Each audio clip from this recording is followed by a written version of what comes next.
Drop the ego and the win-lose paradigm, and let's get real specific for a resolution to this argument. This is Ripley, the Adventure Cat. I'm Richard, the counselor, and we're here for an R&R mental health moment. Sometimes we can avoid continuing an argument by just getting really specific about what the individual needs are. I'm going to share an anecdotal example. So I was a security guard in Detroit many years ago, and I had an individual that was threatening my life. He was in front of a bunch of his friends, and I knew he had to look like the big man. I just needed him to leave the property. So I asked for a one-on-one with him, just man to man, knowing he wouldn't refuse because that's his whole goal, is to look tough.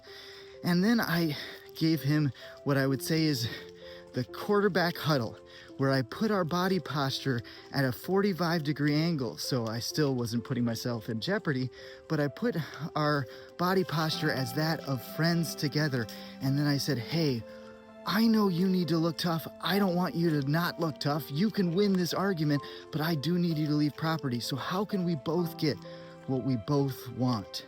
He looked back and forth and then said, all right, just let me cuss you out and then we'll leave. I said, sounds good. And then I said, oh my gosh, loudly, so his friends could hear, I don't get paid enough for this. And then he goes, you better run. And then he goes, come on guys, let's get out of here. Easy win.